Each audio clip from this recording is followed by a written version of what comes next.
Ikaw kaya lumagay sa lagay ng Diyos. Hindi ka kaya matuwa sa iyong anak na walang-wala, nakaraos lang maghapon lumuhod na sa gabi Panginoon.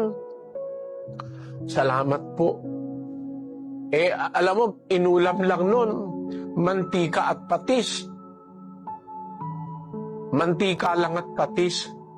O kaya bagoong lang at kamatis ang ulam niya. Pero, sa gabi luluhod siya. Salamat, Panginoon. At itinawid mo kami sa maghapon. Salamat po sa pag-iingat mo sa amin. Kasi yung pag-iingat ng Diyos, mahigit yun sa milyon-milyong piso at kayamanan na mayroon yung mayaman pero napahamak naman siya. Siya'y nilooban at tinampalasan samantalang siya'y natutulog.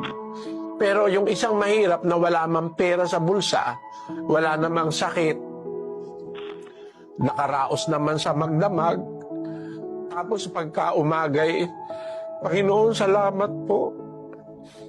At nakita ko pa po ang araw na ito. Salamat po sa mga biyayang kaloob mo. Kahit na yung uulamin niya, tuyo lang na paghahati-hatian nilang mag-anak. Marunong pa rin siyang magpasalamat sa Diyos. Ikaw kaya lumagay sa lagay ng Diyos. Hindi ka kaya matuwa. Kaya, alam mo yung pinakadakilang dahilan na pinatutuwa ng Diyos, nagpapasalamat sa Kanya, yung sa kabila ng maliit na Kanyang tinatangkilik, pananamit lang at saka pagkain kaunti, ay nasisihan na siya ron. Yan ang pinakadakilang ugat ng pagpapasalamat na ikinatutuwa o ikinalulugod ng Diyos sa Kanyang mga lingkod.